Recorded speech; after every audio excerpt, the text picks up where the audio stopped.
Hi friends, मैं पीके सिंघल एक बार पुनः एक नए वीडियो के साथ आपके सामने उपस्थित हूँ। देखिए विद्यार्थियों, आज का जो हमारा टॉपिक है वो है हाड़ौती का पठार, है ना। ये बहुत इंपॉर्टेंट टॉपिक है और राजस्थान की फिजिकल डिवीज़न का ये आखिरी वीडियो होगा संभवतः, क्योंकि ये जो है आप देख रहे हैं पिछले काफ़ी दिनों से जो है पहले मरुस्थल को लेके आए, फिर अरावली पर्वत को लेके आए और फिर पूरी मैदान को लेके कई वीडियो बन चुके हैं, है ना। ये हमारा अंतिम वीडियो होगा। तो देखिए हाड़ौती का पठार जो है बहुत इंपॉर्टेंट टॉपिक है ना। आइए चलते हैं, समझते हैं हाड़ौती के पठार की क्या विशेषताएं हैं और ये कहाँ स्थित है। देखिए विद्यार्थियों, एक मैप मैंने बनाया है। तो ये देखिए राजस्थान का ये दक्षिणी पूर्वी भाग है ना हाड़ौती का, है ना। यहाँ पन्ने पड़ा मरुस्थलीय क्षेत्र था, ये अरावली पर्वत था, फिर पूर्वी मैदान है और ये दक्षिणी पूर्वी भाग हाड़ौती। और इसमें देखिए 4 जिले आते हैं, कोटा, बूंदी, कोटा के ऊपर बूंदी है, कोटा के नीचे झालावाड़। देखिए मैंने आपको सेकंड नंबर का जो वीडियो था राजस्थान के ज़िले याद करने के लिए उस समय कहा था, इसने अगर नहीं देखा हो तो सेकंड नंबर का वीडियो देखकर ज़िले को अच्छे से याद कर लें, क्योंकि राजस्थान की सारी ज्योग्राफी ज़िलों पर आधारित है। तो कोटा, बूंदी, बारां और झालावाड़ 4 ज़िले इसमें आते हैं और ये राजस्थान के दक्षिण पूर्व में पड़ता है।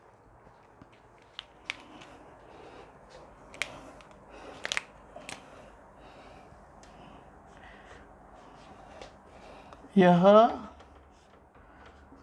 राजस्थान के दक्षिण पूर्वी भाग में स्थित है ना। इसकी कहाँ स्थिति है आपसे पूछे हैं।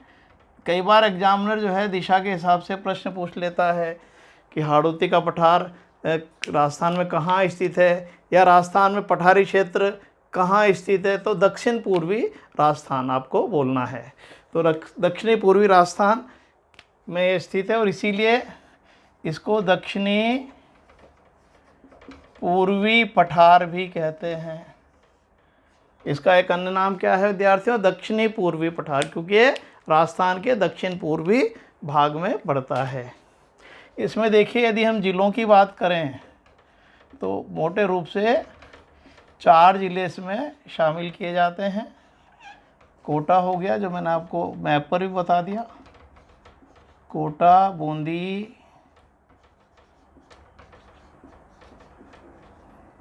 झालावाड़ और बारां, है ना।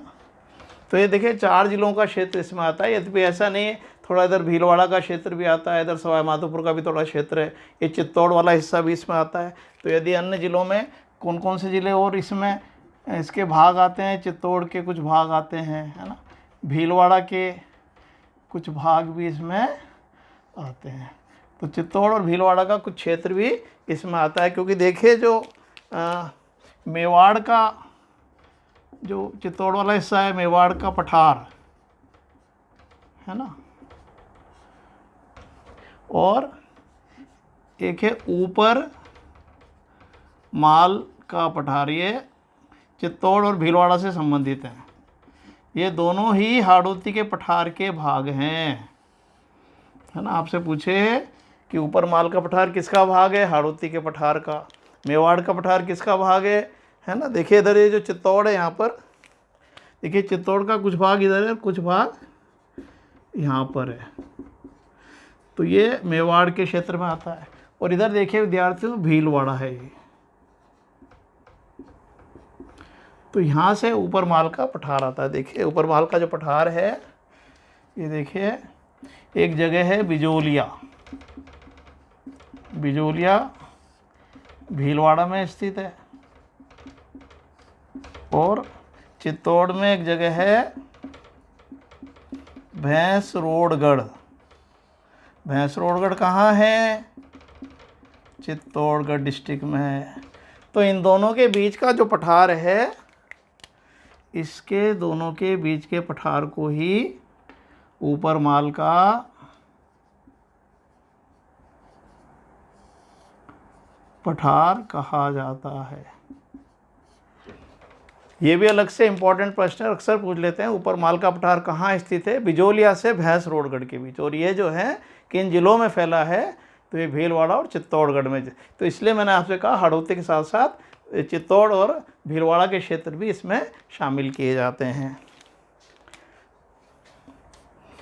यदि हम क्षेत्रफल की बात करें तो राजस्थान में ये लगभग 7% भाग पर फैला हुआ है। तो हम कह सकते हैं कि यह राजस्थान का सबसे छोटा भौतिक प्रदेश है ना। राजस्थान का सबसे बड़ा भौतिक प्रदेश उत्तर पश्चिमी रेतीला मैदान है, सबसे छोटा ये जो है हाड़ौती का पठार को माना जाता है। यदि हम इसमें जनसंख्या की बात करें तो विद्यार्थियों इसमें राजस्थान की 11% जनसंख्या निवास करती है। इसमें राजस्थान की 7% क्षेत्र में 11% जनसंख्या निवास करती है। इसका जो विद्यार्थियों जिले हो गए ये हो गए, इसका जो निर्माण काल है ये पूछ सकते हैं कब का बना है। तो देखिए विद्यार्थियों, एक कल्प हुआ है, इसको बोलते हैं मेसोजोइक कल्प। मेसोजोइक कल्प एक बहुत प्राचीन समय रहा है। और मेसोजोइक कल्प में एक पीरियड हुआ है जिसको हम बोलते हैं क्रिटेशियस काल। क्रिटेशियस काल ये लगभग 13.6 करोड़ वर्ष पूर्व की घटना है। ये काल कब का है? आज से लगभग 13.5 करोड़ वर्ष पूर्व का, 13.6 करोड़। तो उस समय क्या हुआ विद्यार्थियों कि देखिए जो दरारी उद्भेदन हुआ है, एक दरार पड़ गई है ना, और दरार से क्या हुआ है ना, जैसे ये जमीन थी है ना, और इसके नीचे जो है दरार पड़ गई थी।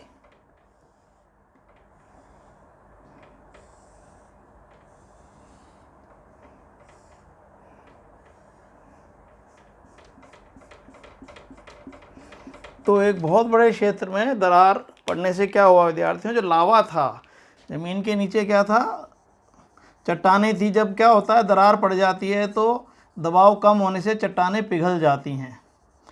तो जो चट्टानें पिघल जाती हैं और वो लावे के रूप में इस दरार में होकर बाहर आ जाती हैं, और बाहर आके ये चारों तरफ धीरे से फैल जाती हैं। तो इस तरह से लावा जो है बाहर आकर बड़े पैमाने पर जम जाता है।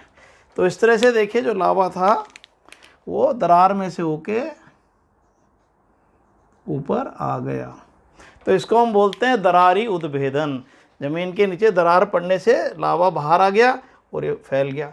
तो ये जो पठार है ये लावा निर्मित पठार है। इसको क्या बोलते हैं? लावा निर्मित पठार। हाड़ौती का पठार क्या है? एक तो ये दरारी उद्भेदन का उदाहरण है, दूसरा ये लावा पठार है।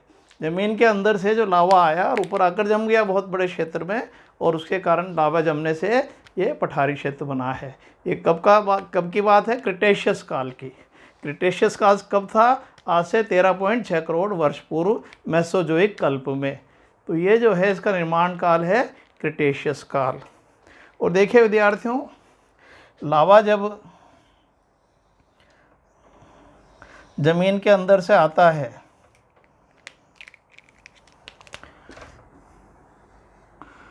और ये बाहर आके जम जाता है ना, इस तरह से इसका ये जमाव हो जाता है लावे का।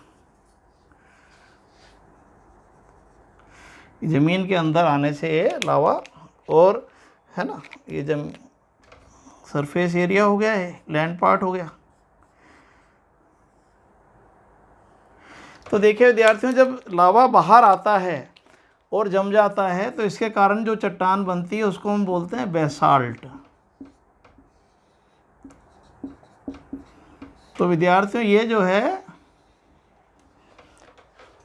यहाँ पर बेसाल्ट चट्टानें पाई जाती हैं, क्योंकि लावा के जमने से जो धरातल के ऊपर आकर जब लावा जमता है तो बेसाल्ट चट्टानें बनती हैं, और जबकि जो धरातल के अंदर जब लावा जमता है तो उससे बनता है ग्रेनाइट।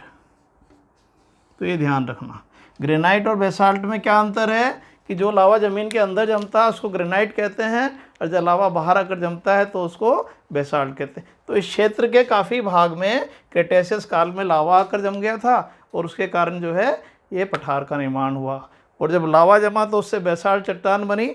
और विद्यार्थियों बेसाल्ट की टूट फूट से क्या बनती है? काली मिट्टी। काली मिट्टी, तो जो काली मिट्टी है, आपको राजस्थान में आपसे पूछे काली मिट्टी कहाँ मिलती है तो हाड़ौती में। तो हाड़ौती क्षेत्र जो है कौन सी मिट्टी के लिए फेमस हुआ? काली मिट्टी। तो काली मिट्टी की पैतृक चट्टान कई बार पूछा जाता है, किसको कहते हैं? बेसाल्ट को। बेसाल्ट जो है काली मिट्टी की जनक चट्टान है ना। बेसाल्ट की टूट फूट से जो मिट्टी बनी है वो है काली मिट्टी। तो इस क्षेत्र में, और नीचे भी आप देखिए गुजरात, महाराष्ट्र में, कर्नाटक में, है ना, मध्य प्रदेश में बहुत बड़े क्षेत्र में लावे का प्रवाह हुआ था। तो इस तरह से काली मिट्टी, इसको कपासी मिट्टी भी कहते हैं, क्योंकि कपास के लिए बहुत अच्छी होती है। और इसका एक नाम रैगड़ भी है, रैगड़, या इसको रेगुड़ मिट्टी भी कहा जाता है। तो हाड़ौती क्षेत्र काली मिट्टी के लिए प्रसिद्ध है, क्योंकि यहाँ पर लावे के निक्षेप से बेसाल्ट बना, और बेसाल्ट के कारण चट्टान बनी। और इसलिए आपको पता है यहाँ पर कपास बहुत होता है। कौन सा कपास है यहाँ का? मालवी कपास। हाड़ौती का क्षेत्र पहले मालवा के क्षेत्र से ही संबंधित था, तो हाड़ौती के कपास को मालवी कपास कहते हैं। तो ये देखिए एक दूसरे से जुड़ी हुई चीज़ें हैं। बेसाल्ट लावे से बना, लावे से बेसाल्ट बना, बेसाल्ट से काली मिट्टी बनी, काली मिट्टी के कारण यहाँ पर कपास होता है। तो ये जो है इसकी विशेषता है कि ये जो पठार है मेसोजोइक कल्प में, क्रिटेशियस काल में दरारी उद्भेदन के लावे के जमने से बना है। देखिए इसकी औसत ऊंचाई पूछ सकते हैं आपसे। तो इसकी जो औसत ऊंचाई है वो है 500 मीटर। हाड़ौती के पठार की जो औसत ऊंचाई है वो 500 मीटर मानी जाती है। देखिए इसकी स्थिति की बात करें, कभी कभी है ना स्थिति पूछ लेते हैं।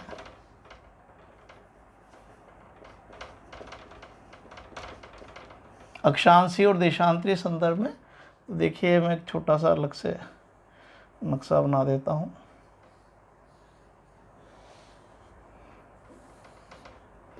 है ना, ये छोटा सा मैंने मैप बना दिया। तो देखिए ये रेखाएं अक्षांशीय रेखाएं होती हैं, और जो खड़ी रेखाएं होती है ना, पहले भी मैंने आपको बताया है, ये देशांतरीय रेखाएं होती हैं। तो जो हाड़ौती का पठार है ये अक्षांश रेखा है। 23 डिग्री 51 मिनट नॉर्थ से 25 डिग्री 20 मिनट नॉर्थ अक्षांशों में स्थित है ना। हाड़ौती की स्थिति आपसे पूछे तो 23 डिग्री 51 मिनट नॉर्थ से 25 डिग्री 20 मिनट नॉर्थ है, और ये देशांतर रेखाएं हैं। तो देशांतरी स्थिति की बात करें तो ये देखिए 75 डिग्री और 15 मिनट ईस्ट से 77 डिग्री 25 मिनट ईस्ट है ना। तो इसकी जो है अक्षांशीय स्थिति 23 डिग्री 51 मिनट नॉर्थ से 25 डिग्री 20 मिनट नॉर्थ है, और देशांतर स्थिति 75 डिग्री 17 मिनट ईस्ट से 77 डिग्री 25 मिनट ईस्ट। तो ये इसकी जो है अक्षांशीय और देशांतरीय स्थिति है ना। देखिए समझ में आ गया ना। ये तो हुई अक्षांशीय स्थिति 23 डिग्री 51 मिनट नॉर्थ से 25 डिग्री 20 मिनट नॉर्थ, है ना। दोबारा बोल देता हूँ। और ये देशांतरीय स्थिति है 75 डिग्री 15 मिनट ईस्ट से 77 डिग्री 25 मिनट ईस्ट, है ना। तो ये आपको, ये तो हो गई अक्षांशीय और देशांतरी स्थिति कभी कभी पूछ ली जाती है। देखिए विद्यार्थियों, इसकी सीमाओं को लेकर यदि बात करें तो कई तरह से प्रश्न पूछे जा सकते हैं इसमें, है ना। तो देखिए ये जो पठार है कहाँ स्थित है, तो इसका एक ऑप्शन हो सकता है पूर्वी मैदान और मालवा के पठार के मध्य एक स्थिति तो ये हो सकती है ना। देखिए आपको पता है इधर जो है मैंने बताया था कि ये जो है इधर यहाँ पर कौन सा है, ये देखिए इधर ये पूर्वी मैदान है और इधर ये देखिए जो एमपी में ये मालवा का पठार है। इसको हम एक्चुअली हाड़ौती का पठार, और ये एक ही है, राजस्थान में हाड़ौती का पठार बोलते हैं पर मध्य प्रदेश में इसे मालवा का पठार कहते हैं। तो एक तो स्थिति ये हो गई कि ये पूर्वी मैदान और मालवा के पठार के मध्य में स्थित है। स्टेटमेंट कई बार दे देते हैं और आपसे पूछते हैं बताइए सही है गलत है। दूसरा क्या हो सकता है, दो पर्वत दे सकते हैं, अरावली पर्वत और विंध्याचल पर्वत के मध्य, एक ये हो सकता है ऑप्शन। क्योंकि देखिए विद्यार्थियों ये जो हाड़ौती का पठार है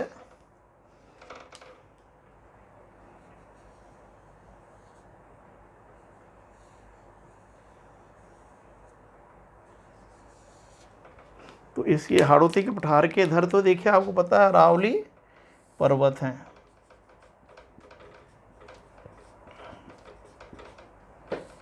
और इधर जो हैं विंध्याचल पर्वत हैं।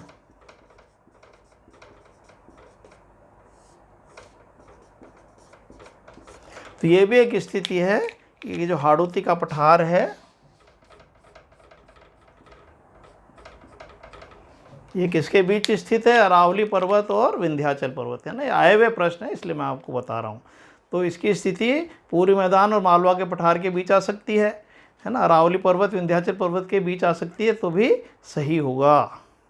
तो देखिए जब हम पर्वत की बात कर रहे हैं तो अरावली पर्वत और विंध्याचल पर्वत के मध्य यह एक संक्रमण बोल सकते हैं, ट्रांजिशनल संक्रमण क्षेत्र है। ये इम्पोर्टेंट वर्ड है कि ये जो है एक संक्रमण क्षेत्र है, मतलब ट्रांजिशनल क्षेत्र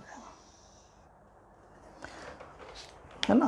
अरावली पर्वत और इसके बीच में ये संक्रमण क्षेत्र है, ऐसा कहा जाता है। और आपसे ये पूछे कि अरावली पर्वत और विंध्याचल पर्वत का मिलन स्थल क्या है, तो भी आएगा हाड़ौती, है ना।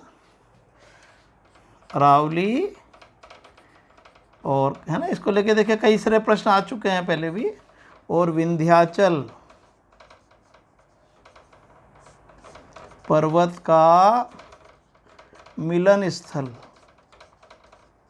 किसको कहते हैं, हाड़ौती को। अरावली और विंध्याचल पर्वत का मिलन स्थल किसको कहते हैं विद्यार्थियों, हाड़ौती को।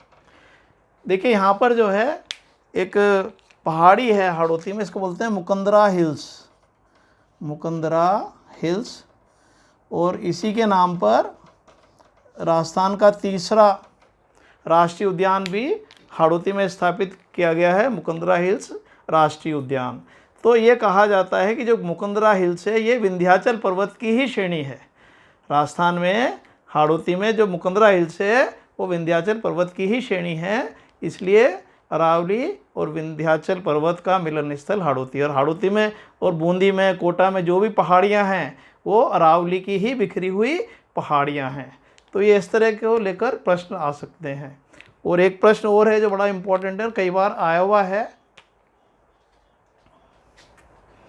देखिए मैं यहाँ लिख देता हूँ। विंध्यन शब्द को लेकर कोई सा भी शब्द आ जाए, जैसे विंध्यन पर्वत, विंध्यन पठार, विंध्यन भूमि, ये आरएस स्तर की परीक्षाओं में आए हुए हैं। विंध्यन कगार, 4 चीज़ें मैंने आपको बता दी। कौन कौन सी हो गई देख लीजिए, 4 चीज़ें क्या क्या बताई मैंने आपको। बहुत इंपॉर्टेंट पॉइंट बता रहा हूँ मैं आपको विद्यार्थियों। विंध्यन पर्वत आ जाए, विंध्यन पठार आ जाए, विंध्यन भूमि आ जाए, विंध्यन कगार आ जाए। विंध्यन से संबंधित कोई भी शब्द आपसे देकर पूछेगा कि ये कहाँ मिलते हैं, तो आपको उत्तर देना है हाड़ौती में। विंध्याचल से संबंधित कोई भी शब्द का संबंध सीधा हाड़ौती से है। तो विंध्यन पठार, विंध्यन पर्वत, विंध्यन भूमि, विंध्यन कगार सभी कहाँ दिखाई देते हैं, हाड़ौती में। तो देखिए मैंने बहुत सारे फैक्ट्स इसमें आपको बताए हैं। और एक ढाल भी एक इम्पॉर्टेंट पॉइंट है जो पूछा जाता है।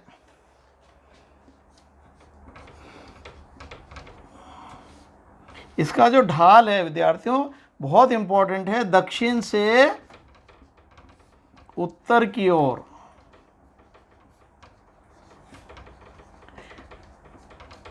बहुत इंपॉर्टेंट पॉइंट है कि हाड़ौती का जो ढाल है वो दक्षिण से उत्तर की ओर है, इस तरह से। ये हाड़ौती का क्या होगा, ये हाड़ौती का दक्षिण कहलाएगा। मैंने कहा था top of the map is north, bottom of the map is south. ये टॉप हो गया, ये बॉटम हो गया।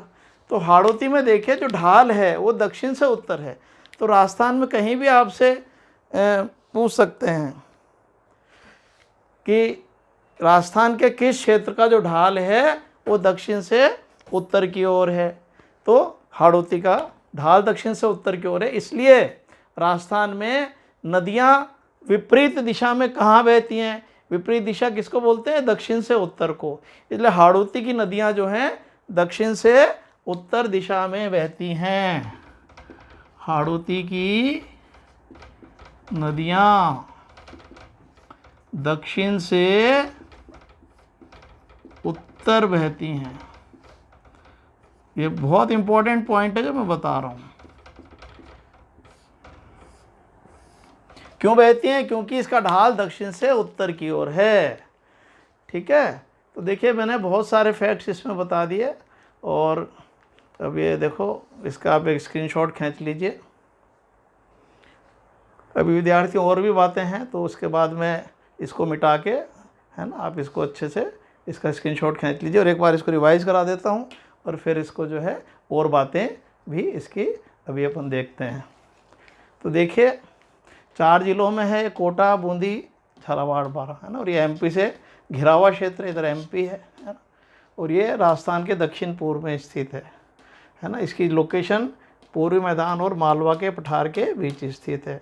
यह राजस्थान के दक्षिण पूर्वी भाग में है, इसलिए हाड़ौती के पठार को दक्षिण पूर्वी पठार भी कहा जाता है। जिले बताई दिए। इसके अलावा चित्तौड़, भीलवाड़ा के कुछ भाग भी इसमें आते हैं। ऊपर माल का पठार और मेवाड़ का पठार दोनों ही हाड़ौती के पठार के भाग हैं। ऊपर माल का पठार कहाँ स्थित है, बिजोलिया से भैंसरोडगढ़ के बीच। बिजोलिया भीलवाड़ा में पड़ता है, भैंसरोडगढ़ चित्तौड़ में पड़ता है, इसलिए ये भीलवाड़ा और चित्तौड़ जिलों में फैला हुआ है। तो ऊपर माल का पठार किससे संबंधित है, हाड़ौती के पठार से। यहाँ पर देखिए मैंने बताया था लावा जो है नीचे से आया था, यहाँ दरार पड़ गई थी। दरार के कारण इसको बोलते हैं दरारी उद्भेदन, है ना। तो उससे लावा बाहर आके जम गया, और ये इसलिए ये जो पठार है लावा निर्मित पठार है। और ये कब की बात है, ये मेसोजोइक कल्प की बात है। महाकल्प था मेसोजोइक, इसमें क्रिटेशियस काल में, है ना। आपसे पूछा हाड़ौती का पठार कब बना, तो या तो क्रिटेशियस काल आएगा या मेसोजोइक कल्प आएगा, दोनों में से एक आएगा। और ये कब की बात है, 13.6 करोड़ वर्ष पूर्व, जब ये लावे का प्रवाह हुआ और इस तरह से इसका निर्माण हो गया। तो इसका निर्माण काल हो गया है। और लावे के जब बाहर आकर जमने से जो चट्टान बनती है उसको हम बेसाल्ट कहते हैं, और जब लावा अंदर जमता है तो उसको ग्रेनाइट कहते हैं, है ना। मैंने बताया था कि गुरु शिखर किससे बना हुआ है, ग्रेनाइट पत्थर से। और जो 56 की पहाड़ियाँ हैं वो भी ग्रेनाइट पत्थर से बनी हुई हैं। तो हाड़ौती के पठार में जो बेसाल्ट चट्टानों के कारण क्या बनी? काली मिट्टी। काली मिट्टी की पैतृक चट्टान क्या है? बेसाल्ट। तो बेसाल्ट से काली मिट्टी बनी, और काली मिट्टी कपासी मिट्टी भी कहलाती है, क्योंकि कपास के लिए बहुत अच्छी होती है। इसे रेगड़ या रेगुड़ भी कहते हैं। ये हाड़ौती का पठार राजस्थान में 7% भाग पर फैला है। ये राजस्थान का सबसे छोटा भौगोलिक या भौतिक प्रदेश है। यहाँ राजस्थान की 11% जनसंख्या निवास करती है। ढाल की बात करें तो इसका ढाल दक्षिण से इस तरह से उत्तर की ओर है ना। तो देखिए जो नदियाँ आएंगी तो झालावाड़ से कोटा होकर यूँ जाती हैं, ये है ना। इधर काली सिंध यूँ आती है ना। परवन भी यूँ आती है, पार्वती भी यूँ आती है ना, चंबल भी यूँ आती है। तो सारी नदियाँ, क्योंकि ढाल इसका दक्षिण से उत्तर की ओर है, इसलिए नदियाँ दक्षिण से उत्तर की ओर बहती हैं। इसकी औसत ऊंचाई आपसे पूछे तो 500 मीटर है। इसकी अक्षांशीय स्थिति 23 डिग्री 51 मिनट नॉर्थ से 25 डिग्री 20 मिनट नॉर्थ है।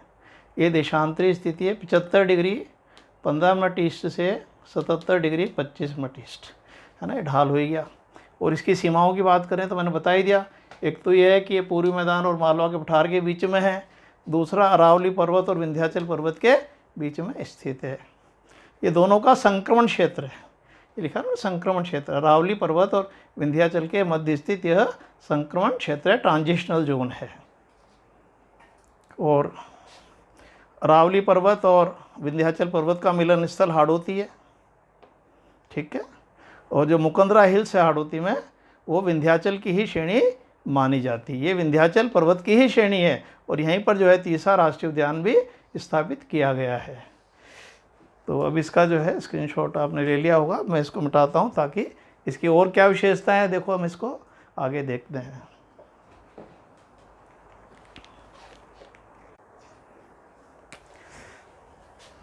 देखिए विद्यार्थियों, हाड़ौती में यदि जलवायु की बात करें तो हाड़ौती भौतिक प्रदेश आर्द्र और अति आर्द्र जलवायु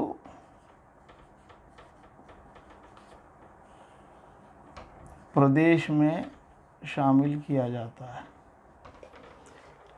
कि यहाँ पर देखिए जो इधर बूंदी और कोटा की तरफ तो थोड़ा वर्षा है ना कम है, और इधर थोड़ी सी ज़्यादा है। तो जो कोटा बूंदी वाला क्षेत्र है ये तो आर्द्र में आएगा, और इधर 12 और कुछ झालावाड़ का भाग, ये झालावाड़ और 12 का क्षेत्र अति आर्द्र में आएगा।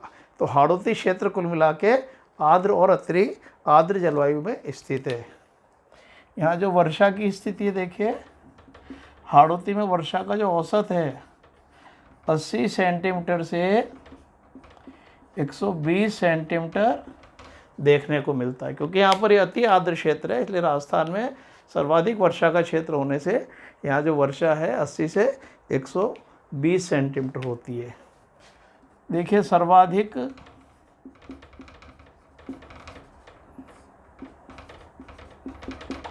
वर्षा का जिला आपको पता है राजस्थान में कौन सा है? झालावाड़,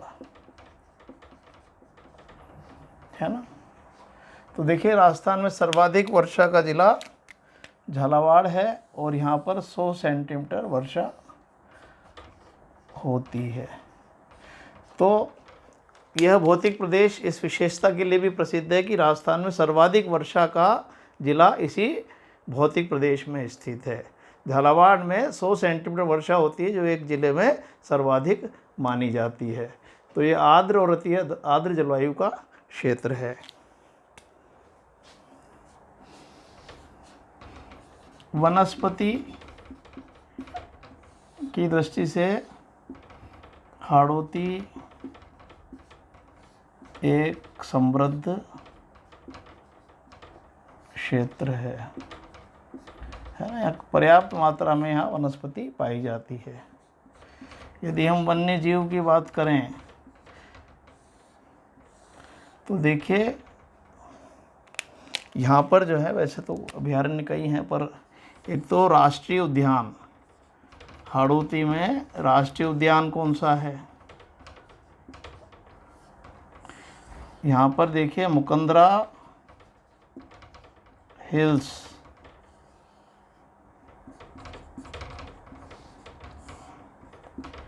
राष्ट्रीय उद्यान बनाया गया है जो राजस्थान का तीसरा राष्ट्रीय उद्यान है।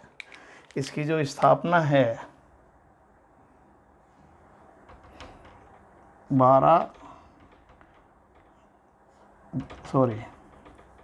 9 जनवरी 2012 को की गई है। तो राजस्थान में जो है हाड़ौती में तीसरा राजस्थान का राष्ट्रीय उद्यान है, राष्ट्रीय उद्यान मुकंदरा हिल्स राष्ट्रीय उद्यान, जिसकी स्थापना 9 जनवरी 2012 को की गई है। और देखिए यहाँ पर जो है बाघ रिजर्व है ना, टाइगर रिजर्व इसको आप बोल सकते हैं, एक टाइगर रिजर्व भी है यहाँ पर। ये भी राजस्थान का तीसरा टाइगर रिजर्व है। इसको भी मुकंदरा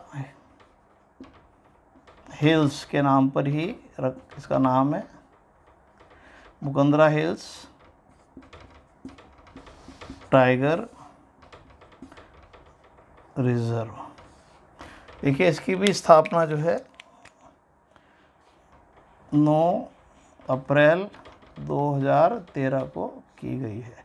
ये 2012 में स्थापित हुआ है, ये 2013। तो मुकंदरा हिल्स जो है राष्ट्रीय उद्यान भी है, मुकंदरा हिल्स एक टाइगर रिजर्व भी है। ये तीसरा राष्ट्रीय उद्यान है और तीसरा टाइगर रिजर्व है। तो ये हाड़ौती में फेमस है। देखिए एक ग्रेट बाउंड्री फॉल्ट है जो हाड़ौती से संबंधित है। इसको बोलते हैं महान सीमा भ्रंश। महान सीमा भ्रंश के आरएस वगैरह में भी कई बार प्रश्न आते हैं। तो एक जो राजस्थान में देखिए आता है कि जो ग्रेट बाउंड्री फॉल्ट है वो किन ज़िलों से गुज़रता है। देखिए मैं आपको यहाँ बना देता हूँ।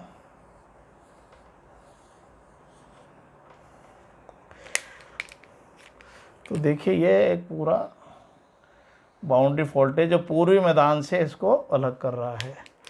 ये कौन कौन से ज़िलों में फैला है? देखिए इधर चित्तौड़ है ना, फिर भीलवाड़ा है चित्तौड़ के ऊपर, तो ये भीलवाड़ा चित्तौड़, फिर इधर बूंदी है, फिर आगे चलें तो इधर ये सवाई माधोपुर आएगा,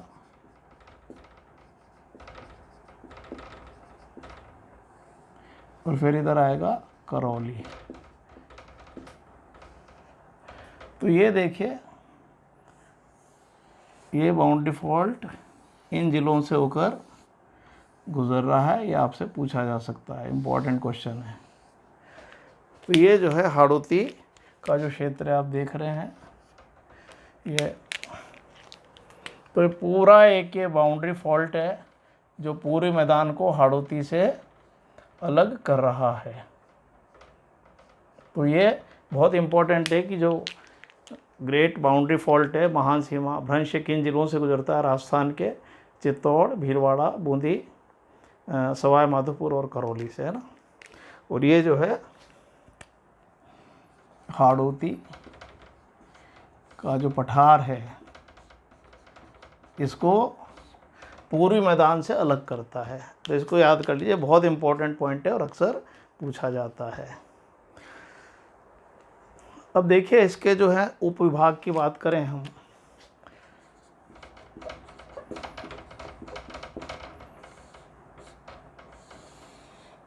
तो इसको देखिए 2 उपविभागों में बांटा जाता है। एक है दक्कन का लावा पठार। तो देखिए विद्यार्थियों, ये जो भारत में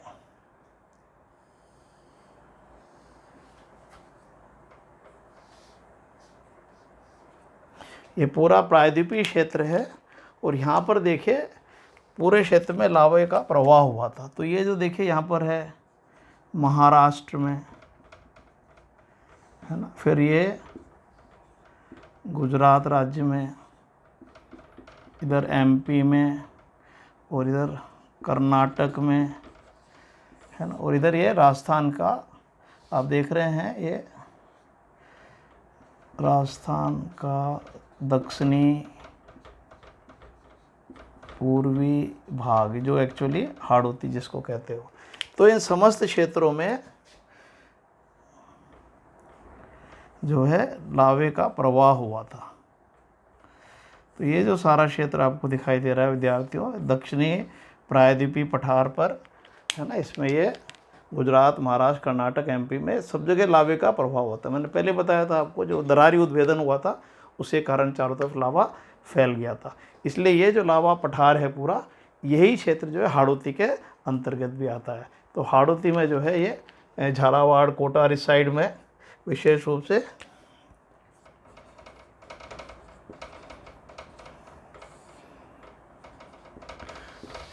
इसका भाग पाया जाता है। तो जो दक्कन का पठार है, ये दक्कन का मतलब है दक्षिण, दक्षिण में है इसका ज़्यादातर भाग। तो दक्कन के पठार का जो भाग है, उसी का जो भाग है राजस्थान में भी मिलता है, और ये झालावाड़ और कोटा जिलों तक फैला हुआ है। वैसे जो ऊपर माल का पठार मैंने बताया था आपको, वो भी इसी का पार्ट माना जाता है। प्लस ऊपर माल का जो पठार है, जो मैंने बताया था आपको, बिजोलिया से भैंसरोडगढ़ के बीच बताया था मैंने आपको। ये यहाँ पर बिजोलिया से भैंसरोड, आप देखिए स्टार्टिंग में वीडियो में मैंने बता रखा है। तो ये सारा इधर की तरफ का जो क्षेत्र है, इसमें मालवा एमपी हो गया, एमपी का ये झालावाड़, कोटा, ये चित्तौड़ वाला हिस्सा, इधर इधर ये सारा पठारी भाग फैला हुआ है जो लावे से ढका हुआ है। और यहाँ पर जो है विद्यार्थियों, बलुई पत्थर और स्लेट पत्थर मिलता है विशेष रूप से। ये पूछ सकते हैं आपसे कि जो दक्कन का लावा पठार है, उसमें कौन सी चट्टानें पाई जाती हैं, कौन सा पत्थर पाया जाता है। तो ये बलुई पत्थर और स्लेट पत्थर के लिए प्रसिद्ध है। तो दक्कन का लावा पठार इसका एक भाग हो गया, जिसमें ज़्यादा भाग इसका झालावाड़, कोटा क्षेत्र में आता है। दूसरा इसका जो उपविभाग है, वो है विंध्यन कगार भूमि, है ना। कई बार डायरेक्ट ही पूछ लेते हैं कि दक्कन का लावा पठार और विंध्यन कगार भूमि किसके उपविभाग हैं। तो दक्कन का लावा पठार, विंध्यन कगार भूमि दोनों ही इसके हाड़ौती के पठार के उपविभाग माने जाते हैं, है ना। ये जैसे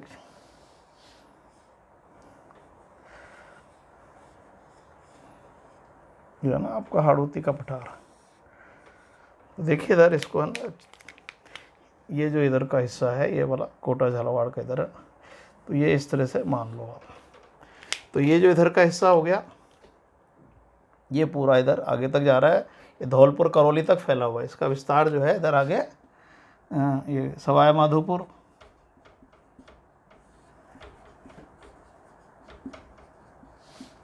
है ना। फिर मैं भी वापस लिख देता हूँ आगे। ये जो विंध्यन कगार है, सवाई माधोपुर, करौली और धौलपुर तक विस्तृत है। इसका जो विस्तार है वो इन क्षेत्रों तक भी देखने को मिलता है। तो ये जो पूरी बेल्ट है, इधर ये दक्कन का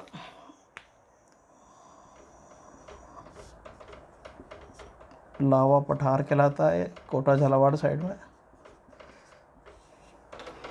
तो इस तरह से ये जो पूरा भाग है, पूरी पट्टी एक लंबी जो है, और ये जो है विंध्यन कगार क्षेत्र है ना, ये सेकंड मैंने बताया, विंध्यन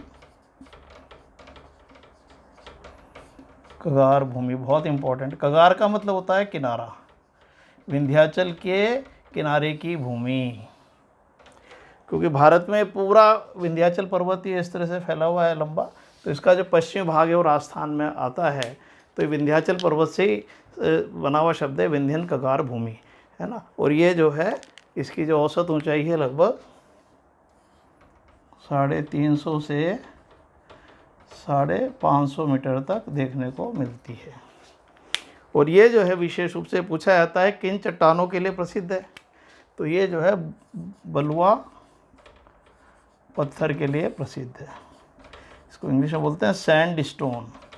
इन क्षेत्रों में काफ़ी मात्रा में सैंड स्टोन निकाला जाता है।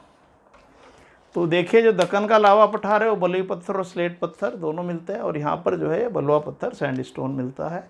होता है करौली का गुलाबी सैंड स्टोन फेमस है ना, धौलपुर का लाल सैंड स्टोन है, और इन सब क्षेत्रों में कातले वगैरह ये सब चीज़ें बहुत पाई जाती हैं।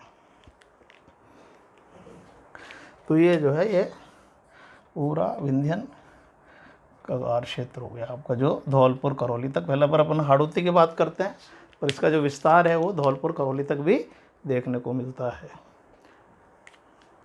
तो इस तरह से इसके मोटे रूप से दो उपविभाग किए जाते हैं, दक्कन का लावा पठार और विंध्यन कगार भूमि। देखिए इसको एक बार मैं रिवाइज करा देता हूँ। तो जलवायु की दृष्टि से जो हाड़ौती क्षेत्र है पूरा आर्द्र और अति आर्द्र जलवायु में आता है। झालावाड़ में सबसे ज़्यादा वर्षा होती है 100 सेंटीमीटर, इसलिए सर्वाधिक वर्षा का जिला इसी भौतिक प्रदेश में स्थित है।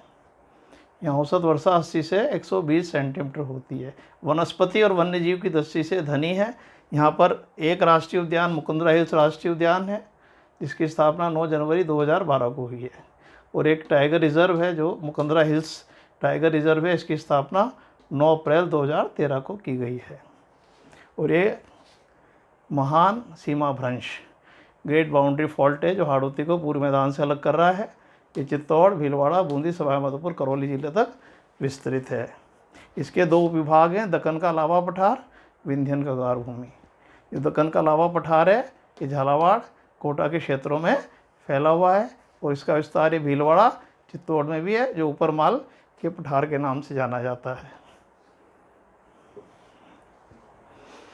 दक्कन का पठार बलुई पत्थर स्लेट पत्थर के लिए प्रसिद्ध है, और ये जो विंध्यन कगार भूमि है हाड़ौती से लेके धौलपुर तक जाती है, और ये बलुई पत्थर के लिए प्रसिद्ध है। इसका एक स्क्रीनशॉट खींच लीजिए।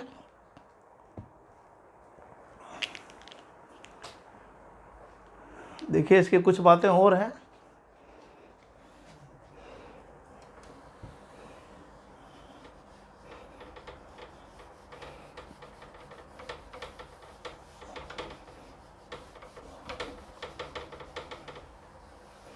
इसके कुछ और छोटे छोटे उपविभाग भी किए गए हैं, उसमें कुछ बातें बहुत इम्पोर्टेंट हैं। देखिए हाड़ौती क्षेत्र में अर्धचंद्राकार पहाड़ियाँ देखने को मिलती हैं। ये अर्धचंद्राकार पहाड़ियाँ जो हैं बूंदी में फैली हुई हैं एक तो, और बूंदी में ने आड़ा वाला पर्वत के नाम से जाना जाता है, और कोटा से लेकर झालावाड़ के बीच इसका एक भाग कोटा झालावाड़ के बीच है, जिसे मुकुंदवाड़ा की पहाड़ी कहते हैं। तो ये दो अर्धचंद्राकार क्षेत्र हैं, इसमें एक बूंदी में हो गया आड़ा वाला पर्वत क्षेत्र, और एक कोटा झालावाड़ में मुकुंदवाड़ा की पहाड़ी। देखिए इसमें मैं बनाऊँ यहाँ पर, तो ये देखिए यहाँ से लेके यहाँ तक पूरा झालावाड़ तक है ना, कोटा से लेके ये झालावाड़ तक पूरी है ना अर्धचंद्रा, ये इधर है ना, इधर भीलवाड़ा तक चली जाती है, और यहाँ से बूंदी में इधर देखिए पूरा इस तरह से ये फैली हुई है। तो देखिए आप यहाँ पर ये पहाड़ियाँ जो हैं अर्धचंद्राकार रूप से आपको देखने को मिलेंगी। आप फिजिकल मैप में देखेंगे तो इनको अच्छे से आपको, तो ये कैसी हैं जैसे कोई अर्धचंद्राकार टाइप की हो। तो पूरा इधर देखिए झालावाड़ में भी यहाँ पर ये झालरा पाटन है पास में, यहाँ तक फैली हुई है। तो ये अर्धचंद्राकार पहाड़ियाँ बूंदी से कोटा क्षेत्र में फैली हुई हैं, और इधर जो है ये सबसे ऊंची चोटी जो है इसकी सतूर है। सतूर सबसे ऊंची चोटी है। और इसकी जो है झालावाड़ में सबसे ऊंची चोटी है चांदवाड़ी। इसकी चांदवाड़ी, इसकी जो हाइट है सतूर की 353 मीटर है और चांदवाड़ी की 517 मीटर है। और चांदवाड़ी हाड़ौती की भी विद्यार्थियों सबसे ऊंची चोटी है जो 517 मीटर है, झालावाड़ में पड़ती है। तो ये अर्धचंद्राकार पहाड़ी बूंदी से लेकर और कोटा और झालावाड़ तक फैली हुई हैं। देखिए एक जगह है बारा में रामगढ़ है, यहाँ पर खजुराहो शैली के मंदिर भी हैं ना, हम कहते हैं ना मिनी खजुराहो रामगढ़ को कहते हैं। और यहाँ पर जो है घोड़े के नाल के आकार की पहाड़ियाँ पाई। तो रामगढ़ के पास जैसे घोड़े की नाल होती है ना, इस तरह से ये घोड़े के नाल के आकार की पहाड़ियाँ यहाँ पर देखने को मिलती हैं, है ना। तो आपको पूछे भाई घोड़े के नाल के आकार की पहाड़ियाँ कहाँ मिलती हैं, तो ये बारा में देखिए यहाँ पर ये आपको नक्शे पर ये रामगढ़ एक जगह है और इसी के पास भंडदेवरा मिनी खजुराहो हाड़ौती का मिलता है। तो ये घोड़े के नाल के आकार। और देखिए यहाँ पर विद्यार्थियों उल्का पात के प्रमाण भी पाए जाते हैं। पास में एक देखिए गड्ढानुमा क्षेत्र है, तो कहते हैं लगता है कभी यहाँ उल्का गिरी हो। तो ये बहुत इंपॉर्टेंट है हाड़ौती में कि उल्का गिरने के प्रमाण कहाँ मिलते हैं, बारा के रामगढ़ क्षेत्र में। और इसलिए इसको देखिए जियो हेरिटेज साइट भी घोषित किया गया है। ये आपसे पूछे कि राजस्थान में जियो हेरिटेज साइट किसे घोषित किया गया है, तो रामगढ़ क्षेत्र को, जहाँ उल्का गिरने के प्रमाण प्राप्त हुए हैं। तो ये भी बहुत इम्पोर्टेंट है। देखिए विद्यार्थियों इस क्षेत्र में शाहबाद है ना, शाहबाद आपको पता है बारा में पड़ता है। शाहबाद की उच्च भूमियाँ भी पाई जाती हैं। देखिए यहाँ पर ये जो है इस जगह आपको ये शाहबाद है ना, शाहबाद का किला भी बहुत फेमस है। तो ये जो क्षेत्र है ये भी जो है बहुत ज़्यादा उच्चवर्ती क्षेत्र माना जाता है ना। तो एक तो ये बूंदी में पहाड़ियाँ हैं आड़ावाली पर आड़ा वाला पर्वत, फिर ये कोटा से लेकर झालावाड़ तक मुकुंदवाड़ा की पहाड़ियाँ हैं, है ना। फिर रामगढ़ में जो पहाड़ी है वो घोड़े के नाल के आकार की है और उल्कापात के प्रमाण वहाँ पर प्राप्त हुए हैं। ये राजस्थान की जियो हेरिटेज साइट है। शाहबाद में उच्च भूमियाँ मिलती हैं। एक देखिए डग गंगधार क्षेत्र, ये झालावाड़ में उच्च भूमि क्षेत्र है। तो ये देखिए इधर यहाँ पर ये इस जगह आपको डग और यहीं पास में इधर गंगधार ये मिलेगा झालावाड़ में। तो इसके बीच यहाँ पर भी ये पहाड़ियाँ पाई जाती हैं, इसे डग गंगधार की पहाड़ियाँ कहते हैं। तो ये देखिए सारे उच्चवर्ती क्षेत्र हैं। और देखिए जो डग गंगधार क्षेत्र को छोड़ के जो झालावाड़ का भाग है उसको झालावाड़ का पठार कहा जाता है। तो ये जो बाकी का हिस्सा है इसको झालावाड़ के पठार के नाम से जाना जाता है।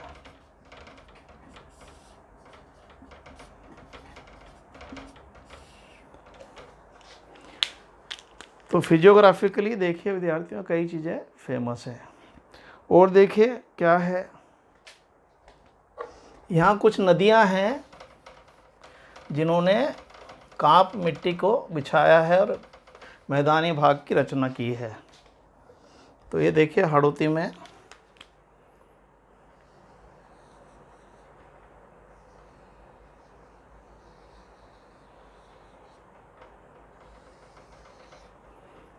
देखिए, इधर ये आपको पता है विंध्याचल पर्वत है यहाँ पर,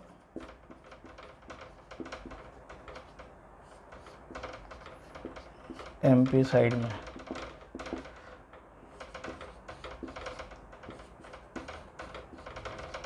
तो यहाँ से देखिए है ना जो नदी निकलती है, इधर देखिए विंध्याचल पर्वत क्षेत्र से ही है ना, विंध्याचल पर्वत क्षेत्र काफ़ी इधर तक फैला हुआ है सारा यहाँ तक। तो ये जनापाव की पहाड़ी से आपको पता है चंबल नदी निकलती है। और ये इधर जो चित्तौड़ वाला भाग है, इधर जो है यहाँ ये चित्तौड़ वाले भाग में प्रवेश करके और इधर ये कोटा के किनारे बहती हुई और ये इधर कोटा बूंदी की सीमा बनाती हुई और इधर ये आगे सवाई माधोपुर धौलपुर करौली की तरफ निकल जाती है। तो ये है चंबल नदी आपकी। तो हाड़ौती की सबसे प्रसिद्ध नदी कौन सी है? चंबल नदी। अब देखिए इसमें एक काली सिंध आके मिलती है ना, ठीक है। और काली सिंध मेन नदी है एक और। फिर इसमें एक देखिए एक नदी आके मिलती है परवन। ये सब इधर विंध्याचल पर्वत क्षेत्र से आती हैं। इधर देखिए एक नदी है आहू, बड़ी फेमस है। और ये इधर एक नदी आती है पार्वती नदी। तो इस तरह से देखिए इस क्षेत्र में ये कई नदियां हैं, है ना। ये चंबल हो गई। तो ये क्षेत्र जो है चंबल, ये नदी मैंने बताई आपको काली सिंध,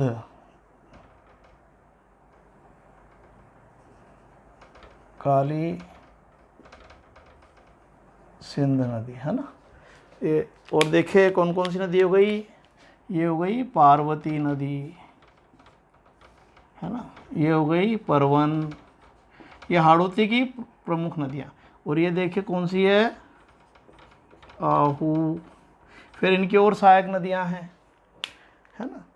तो ये जो नदियाँ हैं इन्होंने जो है इसके जो मैंने आपको, तो छठा जो भाग है वो है नदियों द्वारा निर्मित कांप मिट्टी का क्षेत्र।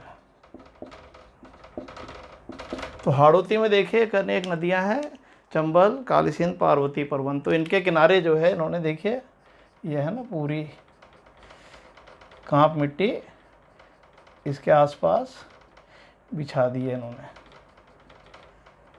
तो ये पूरा देखिए कांप मिट्टी भी इसके आसपास हमें देखने को मिलती है। और देखिए विद्यार्थियों ध्यान रखना, ये जो है नदी मध्य प्रदेश के विंध्याचल क्षेत्र या मालवा के पठार क्षेत्र से आ रही है सारी। तो ये इधर आपको पता है दक्कन का अलावा पठार वाला क्षेत्र है और ये काली मिट्टी का क्षेत्र है। यहाँ पर जो है कौन सी मिट्टी मिलती है? काली। तो हाड़ौती में जो काली मिट्टी है तो ये नदियाँ यहाँ पर लाकर इन्होंने इसको बिछा दिया, तो कांप मिट्टी के रूप में है। तो हाड़ौती में जो कांप काली मिट्टी है वो कांप मिट्टी के रूप में। देखिए कांप मिट्टी किसको कहते हैं? वह मिट्टी जो नदियों द्वारा लाकर बिछाई जाए उसको कांप मिट्टी कहते हैं। तो हाड़ौती की जो मध्यम काली मिट्टी है जो मध्य प्रदेश से नदियों द्वारा लाकर बिछाई गई है वो कांप रूप में पाई जाती है।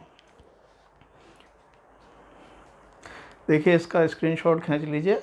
मैंने बहुत इंपॉर्टेंट बातें आपको हाड़ौती के बारे में बताई हैं और इसमें से निश्चित रूप से प्रश्न पूछे जाते हैं। तो देखिए ये हो गई आड़ावाला पर्वत बूंदी में और ये हो गई इधर कोटा से झालावाड़ के बीच मुकुंदवाड़ा की पहाड़ियाँ। ये अर्धचंद्राकार पहाड़ियाँ हैं, है ना। रामगढ़ के यहाँ जो है आपको मैंने बताया घोड़े के नाल के आकार की पहाड़ियाँ देखने को मिलती हैं, ऐसे ऐसे घोड़े के नाल के आकार। और यहाँ इसके पास ही उल्का के प्रमाण भी मिलते हैं, इसलिए इसको जो है जियो हेरिटेज साइट घोषित किया गया है। 12 में शाहबाद उच्च भूमियाँ हैं। झालावाड़ में डग गंगधार उच्च भूमि क्षेत्र है। और सबसे ऊंची चोटी हाड़ौती की चांदवाड़ी है, झालावाड़ में 517 मीटर हाइट है। बूंदी की इन पहाड़ियों में सबसे ऊंची चोटी सतूर है, जो 353 मीटर ऊंची है। और जो ये है 2 भागों में बांटा गया है, दक्कन का लावा पठार, विंध्यन कगार भूमि। दक्कन का लावा पठार बलुई पत्थर, स्लेट पत्थर के लिए फेमस है, और ऊपर माल का पठार इसी का भाग है। विंध्यन कगार भूमि ये हाड़ौती से के धौलपुर तक फैली हुई है, और ये बलुआ पत्थर के लिए प्रसिद्ध है। यहाँ पर ये नदियाँ हैं चंबल, काली सिंध, परवन, आहू, पार्वती, और फिर इसमें भी सहायक नदियाँ हैं। तो इन्होंने यहाँ पर उसके कांप मिट्टी को बिछा दिया है, तो ये जो है नदियों द्वारा निर्मित क्षेत्र भी यहाँ पर देखने को मिलता है।